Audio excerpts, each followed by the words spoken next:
અબડાસા તાલુકાના નલિયા પ્રાંત કચેરી ખાતે ગુજરાત પ્રદેશ મહેશ્વરી સમાજ પ્રદેશ મંત્રી લાલજી કટુવાને તેમજ વિદ્યાર્થીઓના વાલીઓ દ્વારા નાયબ કલેક્ટરને આવેદનપત્ર પાઠવવામાં આવ્યું હતું। કસ્તુરબા ગાંધી બાલિકા વિદ્યાલય 4 હોસ્ટેલમાં રહેલ અસુવિધાઓને કારણે વિદ્યાર્થીઓના બગડતા સ્વાસ્થ્યને લઈ આવેદનપત્ર પાઠવવામાં આવ્યું હતું, પરંતુ હોસ્ટેલના વોર્ડન ભાવના પ્રજાપતિએ જણાવ્યું હતું કે એ તદ્દન પાયા વિહોણા ફરિયાદો આવી રહી છે। છોકરી અહીંયા ભણે 12મા ધોરણમાં છે।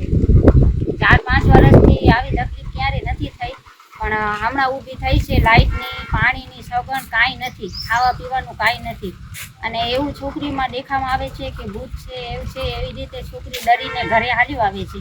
હવે એની 12મી છે, હવે કેવી રીતે અમે ઘરે રોકાવી છોકરીને? અમારી એ માંગ છે કે બધું સગવડ થાય અહીંયા, ને બેન પણ કાંઈ કરતા નથી, બેન કાંઈ નથી કરતા।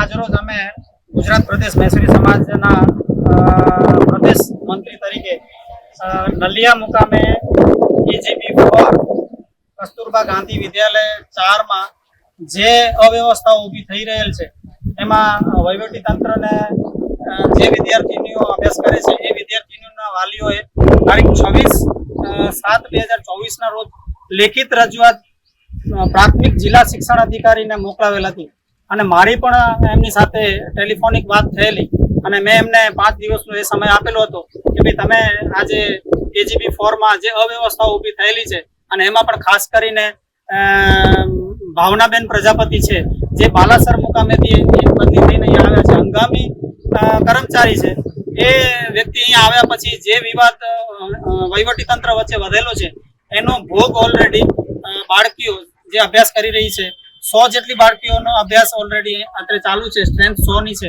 આમાં 20-25 છોકરીઓ આ અવ્યવસ્થાના કારણે અભ્યાસ છોડીને જતી રહી છે।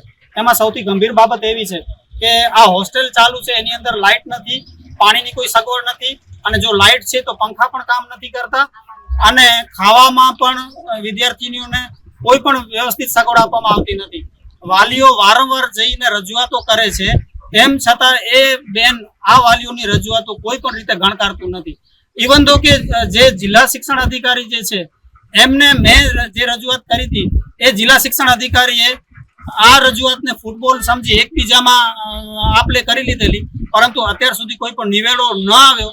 માટે આજે અમે આ આવેદનપત્ર એટલા માટે આપવા માટે આવેલા છીએ કે જો 12 તારીખ સુધીમાં જે સમસ્યાઓ છે એ સમસ્યાનું નિરાકરણ નહીં થાય તો અમે 12 તારીખે આપણે નલિયા નાયબ કલેક્ટરની ઓફિસ કચેરીની બહાર 12 તારીખે સવારથી કરી અને સાંજ સુધી અમે અનશન ઉપર બેસશું।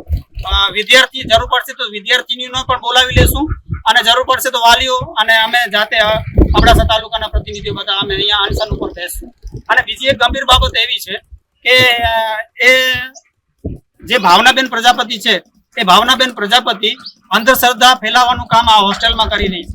એનું કારણ એ છે કે એક રૂમ બંધ કરી અને એમાં એક થાળીમાં કંકુ, ચોખા અને એવું બધું રાખી અને વિદ્યાર્થીનીઓને એવું ભરવામાં આવે છે કે આ રૂમની અંદર ભૂત છે, માટે તમારે આ રૂમની અંદર જવું નહીં। એટલે આના કારણે વિદ્યાર્થીનીનો અભ્યાસ છોડીને જતી રહી છે। આ હકીકતની જાણ મેં ઓલરેડી પ્રાથમિક જિલ્લા શિક્ષણ અધિકારીને મૌખિક રીતે કરેલી અને લેખિતમાં પણ કરેલી, પરંતુ એમણે આ મુદ્દા ઉપર આજની તારીખે કોઈ પણ ધ્યાન આપ્યું નથી। તો આવી વિકૃત અસર બાળકોના માનસ ઉપર અને અભ્યાસ ઉપર પડી રહી છે, તેમ છતાં પણ માત્ર ને માત્ર જિલ્લા શિક્ષણ અધિકારીની બેદરકારીના કારણે અને અહીંયા ભાવનાબેન પ્રજાપતિની બેદરકારીના કારણે બાળકો જે અહીંયા અભ્યાસ કરી રહ્યા છે એ બાળકોના અભ્યાસ ઉપર અસર થઈ રહેલ છે। અહીંયા જે વિદ્યાર્થીનીઓ અભ્યાસ કરી રહી છે એ કોઈ પર્ટિક્યુલર સમાજની નથી, દરેક સમાજની જે આર્થિક રીતે નબળી કક્ષા ધરાવે છે એ બધી નબળી કક્ષાના વિદ્યાર્થીઓ અહીંયા ઓલરેડી અભ્યાસ કરે છે। એટલે આજની જે અમારી રજૂઆત છે એ એવા પ્રકારની છે કે તાત્કાલિક ધોરણે આમાં વહીવટી તંત્ર રસ લઈ અને તાત્કાલિક ધોરણે એનો નિવેડો લે, નહીતર અમે 12 તારીખે અનશન ઉપર આ કચેરીની બહાર લેશું। બેન જ્યારથી પણ આ તાલુકામાં આ EGB4 માં આવ્યા છે ત્યારથી આજની તારીખ સુધીમાં એક પણ વસ્તુ એવી નથી જે વિવાદાસ્પદ ન હોય। હવે તમારે શું માંગ છે? અંદર વિવાદ ઉભો કરે છે, અને મને એવા પણ સત્તાવાર સમાચાર છે કે આ બેન બાલાસરમાંથી બદલી થઈને અહીંયા આવ્યા, બાલાસરમાંથી પણ મોટા પાયે વિવાદો કરીને અહીંયા આવ્યા છે, તેમ છતાં પણ જિલ્લા પ્રાથમિક શિક્ષણ અધિકારી એમની નથી બદલી કરતા. ખરેખર હંગામી વ્યક્તિ છે, એને છૂટું કરવો જોઈએ, આવા વિવાદાસ્પદ વ્યક્તિને રાખવો ન જોઈએ, છતાં પણ એ રાખીને બેઠા છે.